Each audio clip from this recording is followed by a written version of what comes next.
Adventure Pod number 10, 11, Yeah, something it's like number that. 10. Number 10. We're gonna be talking about all things pre-release. Uh, a lot of the things we think about the upcoming draft set. Some things we might be excited about. But anyway, what else you got going on, Ryan? What you got going on this week coming up? Oh, just getting ready for all the drafting and being able to rip open my first case of Outsiders once it finally comes in. So, this past weekend was fun, and I'm definitely excited to talk about it. But yeah, can't wait to actually start cracking open some cases myself. Let's talk about that video you got out, man. That Riptide video is doing well.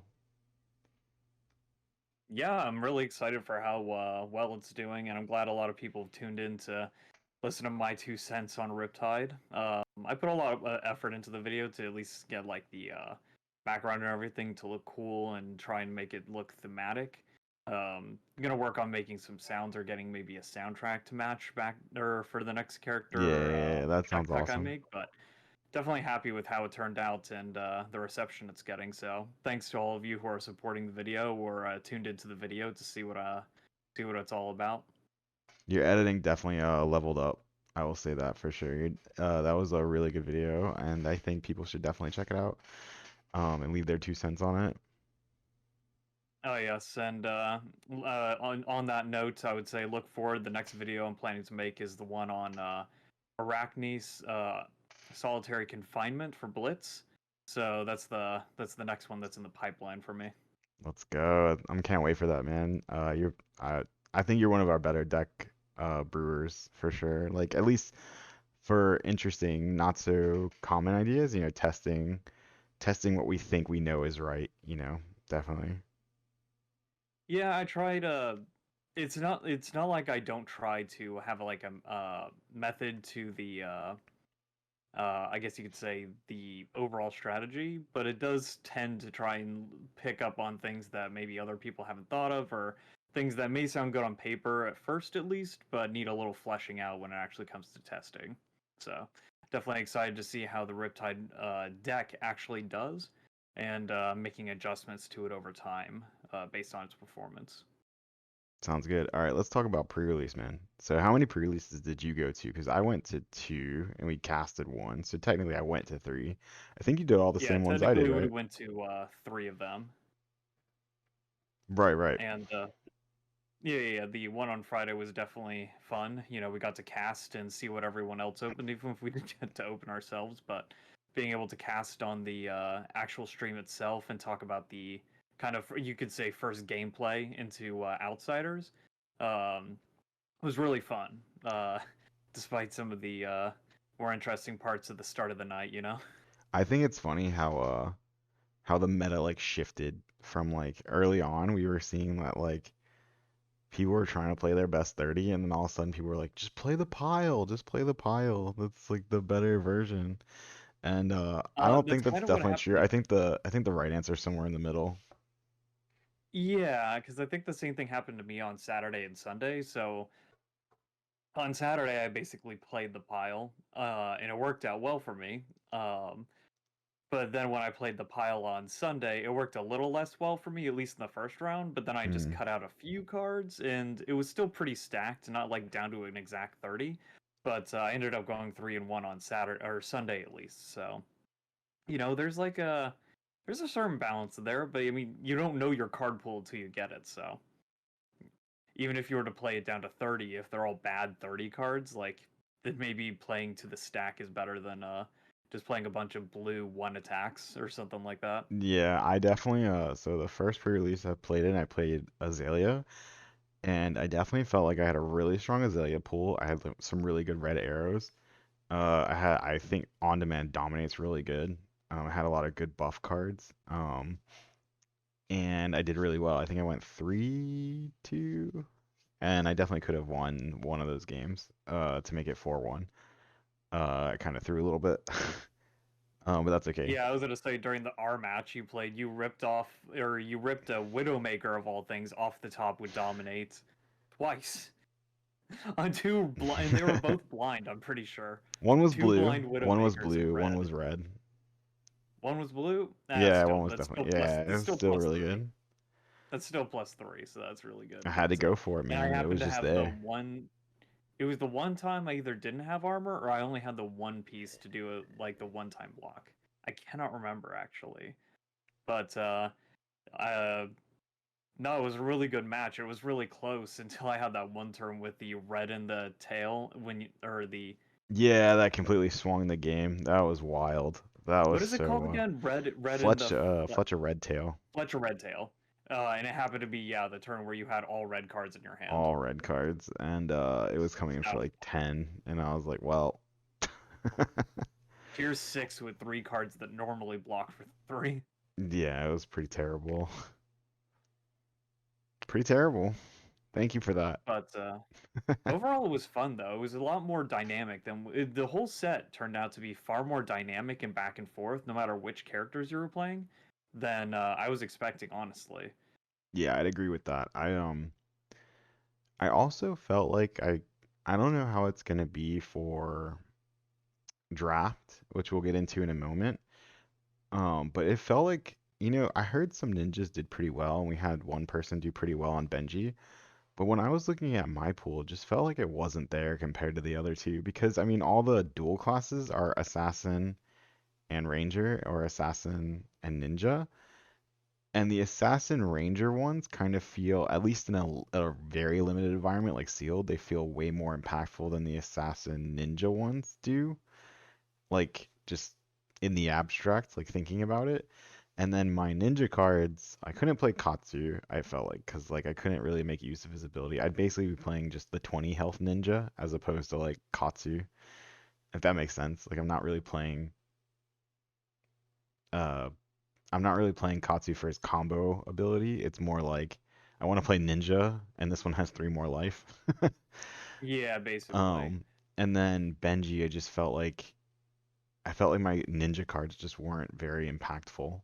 So, yeah. Yeah, the thing of it is that like most of the dual class cards that they share with Assassin, I don't think they share anything with Ranger. So the ones that they share with Assassin are usually the attack reactions or the knife related ones. Um, which are fine, which are definitely good cards on their own. But when it comes to how strong Ninja feels overall, like either you want the first parts of the combos, like the head jabs, the be like waters, the surging strikes, and the whatever the twin twisters and whatever that other one that has Benji's picture on it to buff cards or go into the combos, or at least have go again. I'm trying Because to remember the name of that if card now. it's like deadly duet. There you go. No, no. Deathly duo. Yeah, something duo, I think. Deathly Duet is the Rune Blade card.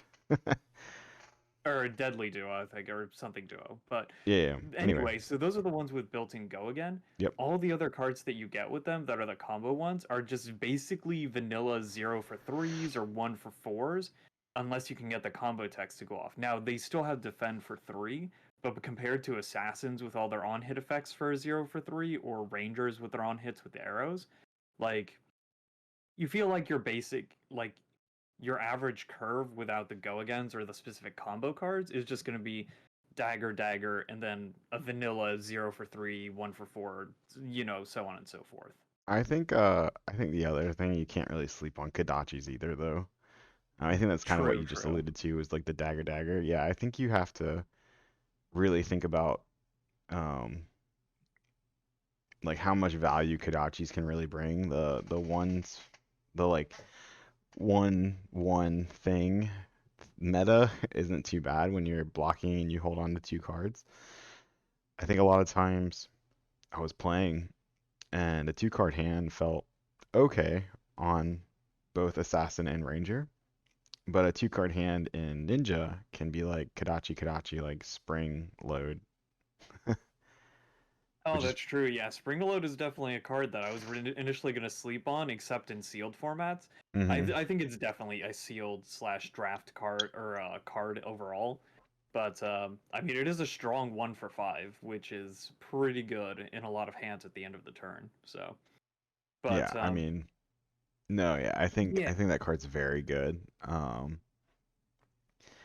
Yeah, that card was definitely a sleeper hit for me. I didn't even, first of all, when people were playing it on Friday, the one we casted, I didn't even yeah. know that card was in the set. I don't remember seeing a spoiler for it. People were telling me like, "Oh, it wasn't spoiled till the box openings," and I was like, "Ah, Yeah, it that's wasn't until the crazy." box opening that we saw our first glimpse at it. And even then, it's like it wasn't one of those WoW cards because it definitely felt like it's for draft and sealed more than actual CC gameplay. Um, but yeah, like I said, when it comes to draft and sealed, it definitely surprised us with how good it is. Yeah, so speaking of, sleeper cards, was there anything besides Spring Load that you kind of were like, "Oh wow, this is not something that I really was high on my radar, but now that I get to play it in testing or in pre-release, anything that kind of like stood out to you?" Not to surprisingly, at least for the cards that I was playing, not in particularly the cards that like I guess Feisty Locals was a pretty good card I would for say closing out that games. I think that one in particular was one that we were all like, it's okay. But then like playing it in sealed at least was like, oh, this just ends games. Oh, It I can does. tell It you does. one for Forces more sure. card for. Hmm? I can tell you one for sure that I knew about and that I was like, it's okay.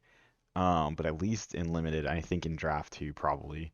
Virulent Touch Oh, that one was too. like a Yeah. huge when I first read the card, I don't think the card will do anything in CC, to be honest. I don't. I think most of the time it's similar to like Dust Up and other 4 attack non-go again cards where it's like most of the time they'll just let you eat it or just let you take it. Like you'll just take it. You just like, oh, it's 4 damage. Um, but in limited and draft especially, I think that card ends games. I think that card, and of course it could end games the same way in CC. I just think you can like get ahead better. Like I think sometimes seeing it, in a CC game early on is going to be not great. But in limited and draft is just like when I played like a red one, you just like slam it down. And you're just like you're gonna have to basically. Sometimes you can like not necessarily kill them, but you can like rip their hand because like sometimes they'll have to like if they're at one, they have to block with 2 cards. Then they get a blood deck card. They get a blood rot pox, and then it pops at the end of the turn, and they better have a card to pitch for it, or they're dead. So like that's 3 cards there. They might send a 1 card at you, but if that card they want to send at you has a cost, they can't send it because they'll die again to the blood rot. So I think that card definitely like overperformed for me this weekend. It definitely is what killed me in my first match on Sunday. So yes, I definitely agree. Virulent Touch is a very powerful card. I think in CC it'll see play against fatigue decks that want to block out your raw damage either way, because then when they block out, they still have to deal with the Blood Rot Pox, which it you can pitch to get rid of, but it's better than letting them retaliate on it as well. So Right. I think that's where it'll mostly see play. Other than that, it's good as a finisher, but not something you really want to play into in CC, I think. No, I think I'd agree. And I could be proven wrong again. The card's already overperformed for me, but I think it doesn't have too many CC implications personally, but I think in limited it's a bomb. I think it's a bomb card, especially in red. Maybe even yellow too, but definitely in red. Yeah, definitely. Other than that, there weren't any particular cards that stood out to me that I wasn't expecting to do well to a degree, either in one way or another. It was mostly Spring Load, like I said, just kind of looked average, maybe decent in this, but I ended up using it a lot more than Yeah, I that card expected. is very good in Oh, no, no, there is sealed. one. Freewheeling Renegades. That one too was Ooh. actually surprisingly good. It's a 1 for 6 in red, but like sure it loses some attack when they defend, but it at least forces that defense for Yeah. pretty good value. I looked at Freewheeling Renegade as almost like the exact same card as cut down to size. Like it almost Yeah. does like the exact same thing, right? It just says like you have to give me at least 1 card. Like you just have to. Or else you're just losing a lot of value comparatively anyway. Right, exactly. It's So, it's too much value to not give me a card. Now, one thing I thought would be really funny is if you can play a stealth card, uh, and then switch into freewheeling renegades, if they didn't block you, and then they either have a react or take a lot of damage. No, it says it only minuses attack when they defend with an action card. So even if they Oh, defend true. with a Yeah, yeah, yeah. reaction, it doesn't So, get the additional yeah, loss. if they choose to just move to reacts, you're like feeling pretty good. Yeah, still get to inch in some of that damage or slap in, or just what's it called? Sneak in some of that damage. There you Did any go. cards underperform for you? You think maybe something that you were high on, or something that like you were like, oh, this card's gonna be so good. I'll tell you one for me because I just happened to open it. Um, Yeah. the Uzuri specialization Shakedown, it was good, but I think this is maybe it didn't underperform, but this is kind of a flesh and blood thing. Is that a lot of times you'll get cards like that, especially unlimited, because you only have one, and you just have to block with it anyway. It just becomes a three block. It doesn't become like what it is. I think I got the effect off once, and it didn't even like really matter. So I mean, it's a good card. Don't get me wrong. I think it'll have more applications in CC where you can like pummel it or something along those lines. But Yeah. uh, I think most of the time with like big cards like that, and especially because I think Azuri a lot of the time, uh, she almost like commands like a two card block a lot of the time. Now again, you can like bait some of that and you get them to burn cards, but like not switching or whatever, you can like hold on to it. But I don't know. I think the card just kind of didn't do a whole lot for me. Um, but again, it's a really small sample size, but just anecdotally for me personally this weekend. Yeah, it's a little hard to gauge it just from a sealed standpoint, just because you don't know what other cards you're going to get to go with it. And you only get the one opportunity per play, really. Yeah. I don't think anything underperformed for my expectations at least. I had in my first one on Sunday, the first pre-release I did, I pulled a Codex of Blood Rot, and that was definitely a good card. I mean, just slaps down a card that I can play I from think the Arsenal. the codices are all very they're like bomb cards, honestly. They can end the game very fast. They rip out They're honestly defending incredible. cards. The fact that you give your opponent a debuff and give yourself a ponder on top of whatever you just decide to load in, that's insane. No, yeah, Plus, get if they don't have an arsenal already for Blood Rot, you force a card down into their arsenal so they can't use one of them to block. Probably one that they were planning to attack with anyway, but it can still throw off their, I guess you could say, kind of their plan for turn if they plan to use their hand in a specific way. So definitely a little devious there. yeah, I think Codex of Frailty is like a three of in almost any deck that can play it. Frailty is so good. So good. And yeah, I mentioned it in my Riptide video, but just the fact that it can search out to fish out fish out a card from your discard pile, just any attack action that you choose, even non-assassin or ranger related ones, is I mean insane in a format where we have Command and Conquer of all things, and then other card like generic cards that have very targetable on hit effects for the matchups that they go against. How do you feel about the set in terms of going back to like Welcome to Wraith style? Uh, no arcane damage, no shenanigans. That way, it's kind of just, straight up. I mean, you have some reacts there, so some surprises, which I think is pretty cool. Yeah. One thing I guess I'll let you answer that. So yeah, what do you think about the set going back to like, mostly just physical damage? So one thing I'll say that surprised me the most about this weekend is that all decks felt like they had a chance to win. All characters felt like they had a Mm, strong chance to win. None of them felt understated. None of them felt like if they didn't get a very specific set of cards or a specific number of a specific type of card, then you couldn't play them well, or that they couldn't perform. The generics that were available made it very balanced that you everyone had a chance to have a solid number of regular attacks as well as like a good number of class attacks or very class specific strategies. Um, and even though the Rangers like didn't have a weapon, like the each of the other classes had sets of daggers, you didn't feel like you were going to just automatically fatigue or lose out because you might run out of cards or attacks compared to your opponents. It's still possible, of course, but it just didn't feel that one-sided in any degree. So it felt it felt pretty good, like in kind of all like senses of Welcome the to word. Wraith, right? Like early on.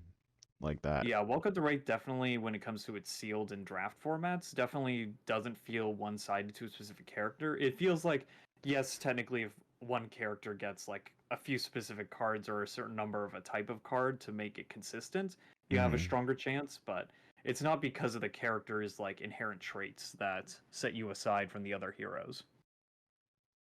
Yeah, I would agree with that. I think also like I don't know, I think they've done a pretty good job about for drafts. I think a lot of the sets except I know a lot of people like it. I hate Tales of Aria draft. But a lot of people will say that's like their favorite draft set, but I think that's the only one where I really felt like it just didn't feel balanced. I felt like it was very difficult to draft Lexi. Oldham was like okay, especially after the nerf to Briar, the errata. And then Briar just feels like far and away like the best choice. You can just like Yeah, I mean, force Briar. I think it came down to Oldhim or Briar. If you got enough Earth react or Earth Blue cards, you definitely played Oldhim because you could just constantly defend out and deck out your opponent that way. And if you got enough non-attacks to combo with Briar, you could end up doing arcane damage enough or consistently enough to whittle them down before you run out of deck. So Yeah. in Lexi, the best thing you could hope for is getting enough buffs so you could dominate your arrows with Shiver and force damage through before they finish you off, I guess. Yeah, that's That was true. your It just best. never That was your really best panned case out. scenario. Just never really panned out that. But my point was that I feel like Yeah, other yeah, than that, I think all the draft sets feel pretty good to play against each other. Even like it's funny, you go to Arcane Rising, where Azalea first made her appearance, and as much of a meme as she has been up to this point, you know, that's probably going to change with outsiders, but as much of a an unfortunate standing she's had up to this point, she was a beast in Arcane Rising Limited. A lot of people didn't get to play that because of the pandemic, but we've done a few Arcane drafts. We've done a good handful of them, and Azalea feels very powerful in that format. And people I think don't realize that. So it's interesting to see kind of the dichotomy of like how like a hero can shake out in CC versus how a hero can shake out in draft. yeah. And Arcane was fun. Or like, I mean, when you look at her stats and like a vacuum, you could say that consistently with her token alone, like her token weapon, being able to draw an extra card when you load an arrow, Best it just cards in makes a it card easier game, for or you to best get words in a those. card game.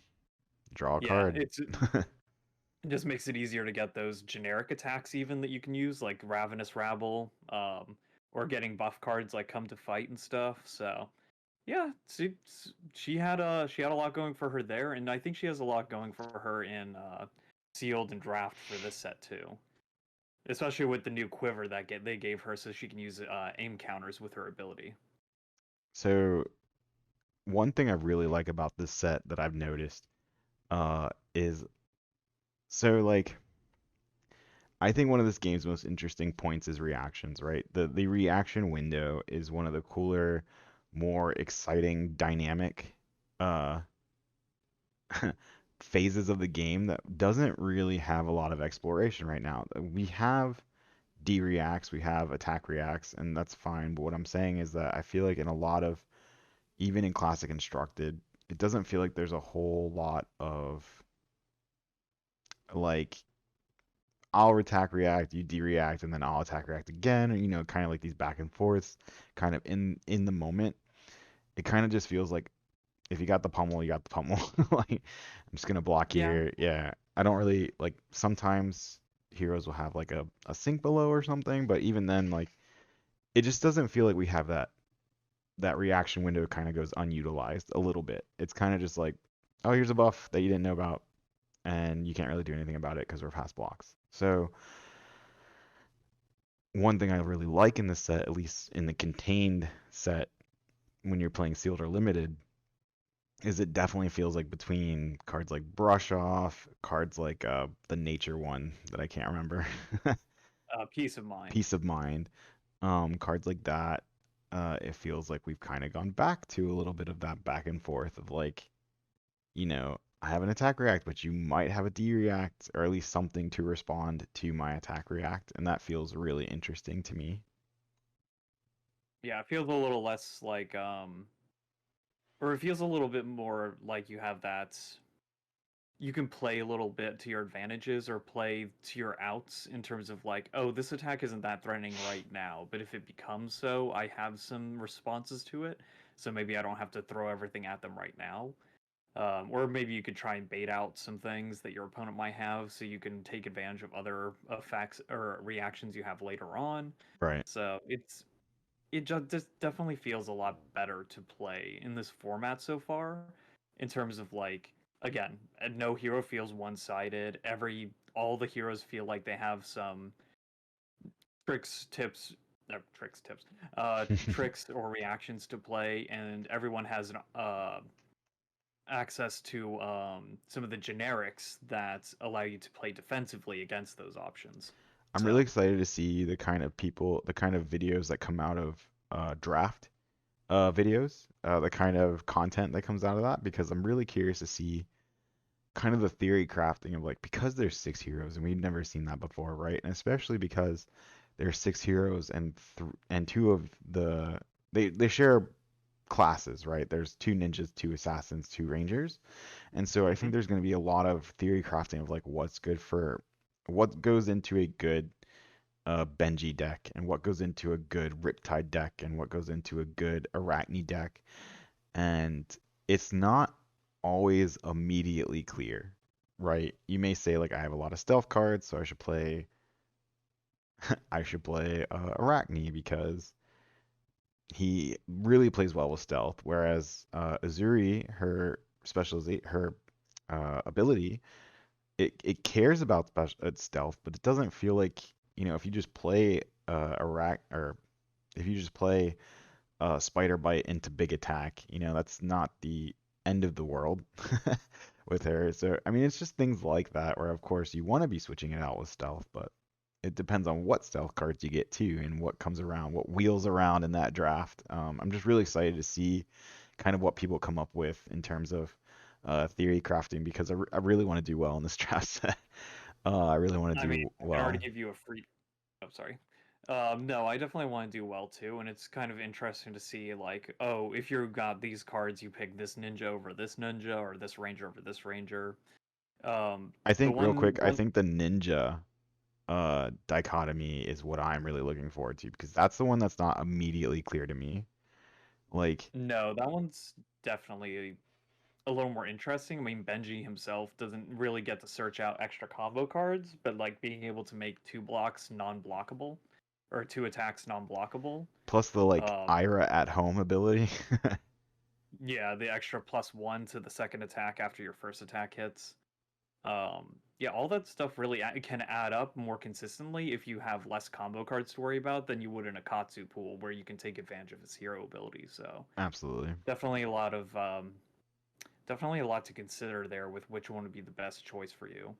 I can say though, as a freebie to everyone watching, Come to Fight is good in every deck in Oh the yeah, set. yeah, 100%. Come to fight.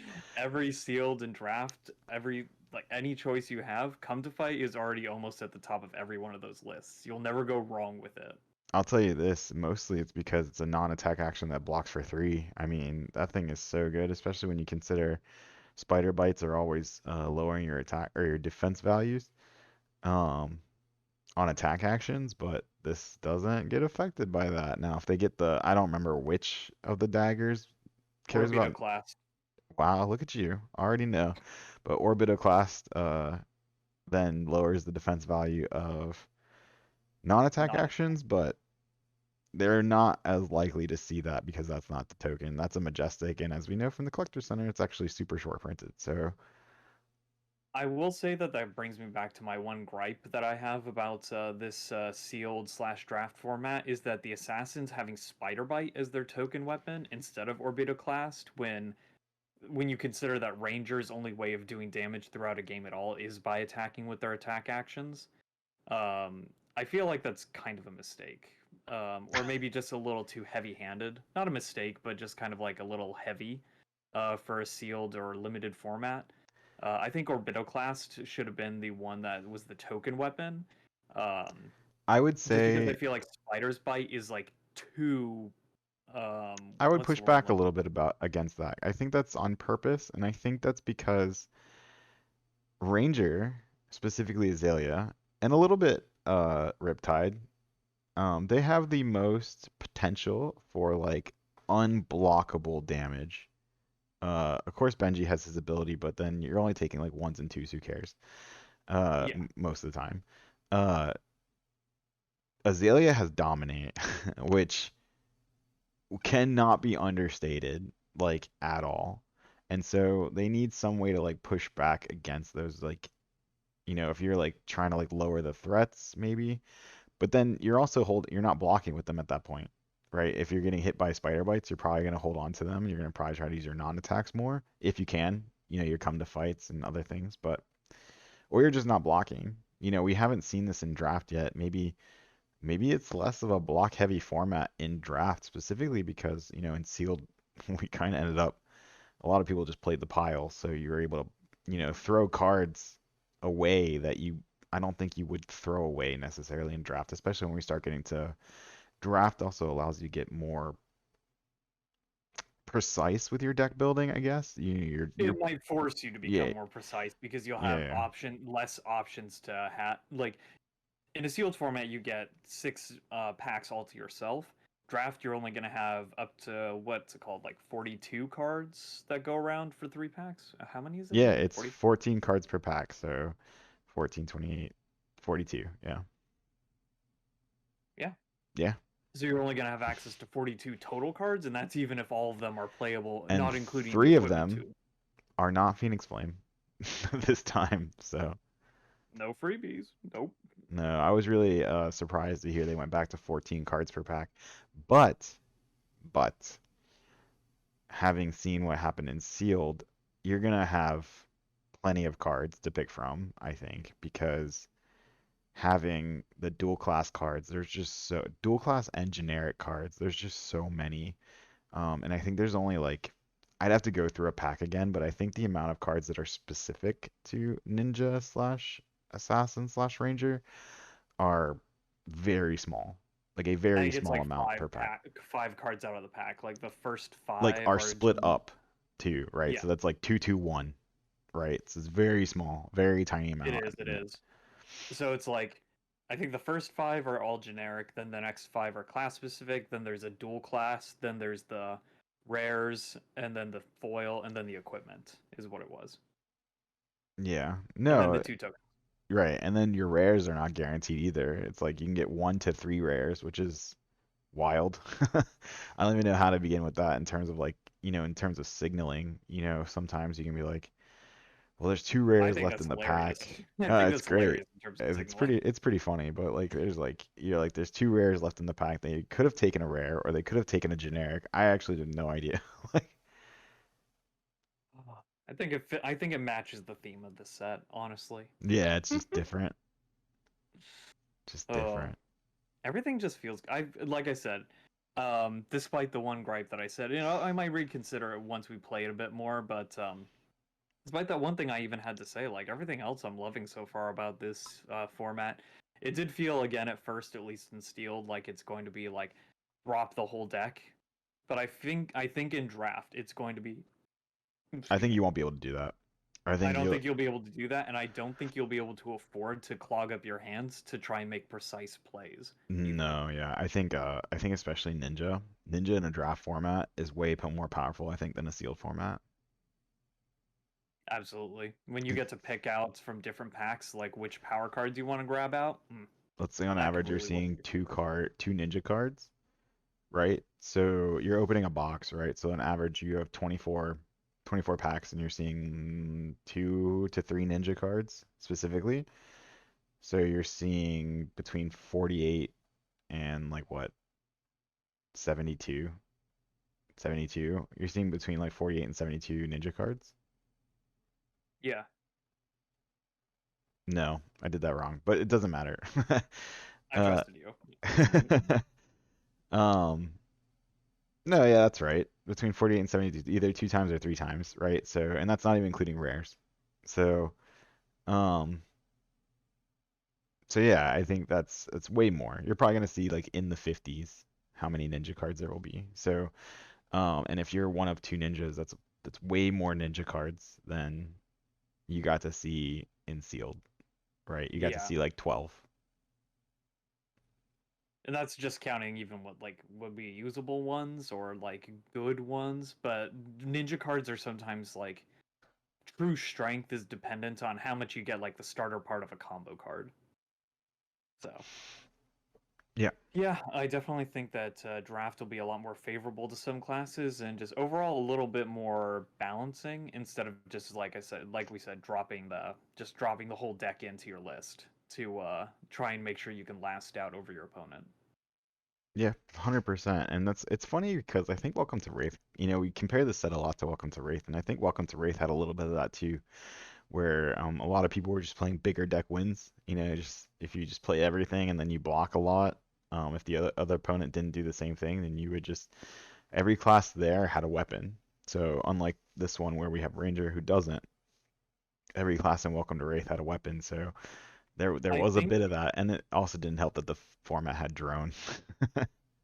well, yes, drone aside, of course. The one thing I think that separated Welcome to Wraith compared to even this set, even though there is technically a character who has similar potential, is Bravo's Dominate.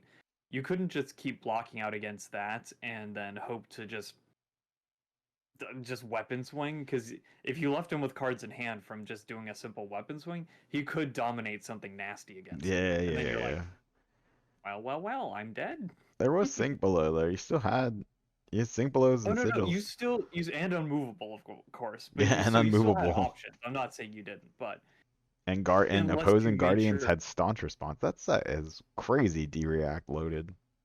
absolutely. But it still puts to that point that after you get through a certain amount of hands and defense reactions, them dominating their attacks is probably going to start hurting. So Yeah, yeah, there yeah. was some back and forth between trying those types of strategies too. Like you can't easily fatigue a Bravo that can just work with full hands in a different way than other characters could. So, Makes but sense. no, definitely looking forward to drafting this weekend. It's going to be a Yeah, lot of fun. I can already I'm doing tell. two drafts. You're doing one. I'm doing Friday and Saturday. We're gonna draft the crap out of this set. Oh yeah, And then we got our the Haven game, the Haven tabletop for anyone who can make it out. It's the Haven Games. We're going to be doing a whole lot of that. Oh yeah, every Friday.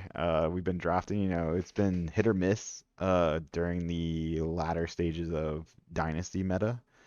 I Makes think sense people were just because kind of like waiting for the new stuff, you know? yeah, I mean it was fun. We were drafting like random sets, including like Arcane Rising, freaking Monarch. I think we did a couple Monarch actually welcome to had a good draft set dude, though. Like I like the I Monarch draft. I think Monarch in limited is the best limited they've ever done. I know a lot of people say Outsiders, but Monarch, it felt good. I don't know. I don't know. It was just like between the light and shadow, so you could go that way. I I was just gonna say, I liked it. think it had the good mix of like instead of dual class, you had the two talents, Hmm. but you had the mix of good generics, and then you had the dichotomy of trying to pick out like generics for shadow or light, and then picking your sub character in that as well. You And the had to be a little bit more committed to that than the flexibility that outsiders and the heroes all has. felt But you, good against each other too. They didn't feel like even Levia. Funny enough, we talk about Azalea in Arcane Rising. Levia in Monarch Limited was no pushover. Very good. Very, very good. oh yeah, I mean I won my first pre-release with her, in terms of sealed at least. Let's So go. That's yeah, awesome. she was definitely a lot of fun. Sometimes you sneak one out in limited, Ryan. I do feel like I have a strong argument for doing well in limited events at least. Like I got second place at the collective this weekend with Riptide. Yeah. Um, I had 46 cards in my deck, I'll admit, but I feel like I played them well at the very least. Yeah, at 39, I felt like if I just had like two or three more cards, I had a shot against you, but I just ran out. Just just ran out. I mean, like we said, that Fletch and Red Tail was pretty nasty that Oh, turn. dude, I went from like I blocked my whole hand and I still like went down to like You lost 4 health, and I think I gave you a debuff with you gave that me a arrow. blood I rot, cannot but I remember. so I There had you three go. reds and a blue. So you stripped my whole hand. I took a bunch of damage, and then I still had to, I couldn't swing back. You had to hold the blue for the blood rot, stripping my whole hand. And that was all she wrote, basically. Yeah, that was pretty nasty. It's pretty gross. I was like, Fletcher Red Tail right now, dude? Come on. It's such a cool card too. Like the fact that each one has a different artwork for the color is just a nice touch, but then just its effect is kind of like just I oddly think the Fletcher Red satisfying. Tail will see play in constructed. Yeah, I I could see think you it definitely using will. blue against Guardian specifically, for example. It's a pretty good argument. That's actually not bad either. I think Fletcher Red Tail is just Using so yellow good though. against One for Blizzard. five is just so good. Hmm. All right, But well, I think yeah, I'm just looking forward. no, go Just ahead, looking go ahead. forward to everything we should be able to do this weekend. You know? Yeah, I think that's gonna wrap it up for us tonight, while we're recording this. But yeah, I'm really excited to draft this set. I'm really excited for. We didn't talk about it much, but I'm excited for Dust Till Dawn too. I know that's an expansion set coming down the line. But yeah, no, as far as Outsiders goes, we have our cases coming.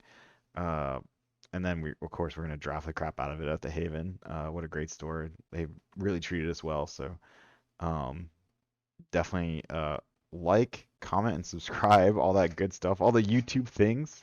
Don't forget to do that. It really helps us out. We're trying to get to 1,000 before the end of the year. We're at like 170 right now, so make that number climb a little higher, get us closer to our goals, and hopefully we'll be able to do some fun stuff for you guys. A lot of cool videos coming out. So Yeah, and don't forget to check the code below at the bottom of your screen to get discounts on all your singles at thehaventabletop.com. Like I said, they've been great supporters of the channel and of local play for Flesh and Blood for a long time, so we definitely want to show our support. big champions of the game, big champions. So that all being said, we will see you next time on the Adventure Pod and on other videos on this channel. Of course, live streaming mostly every Saturday. We stream our locals with live commentary, so don't forget to drop in for that. All on YouTube, all right here. So if you're watching right here, you're in the right place. And that being said, we'll see you next time. Peace. Peace.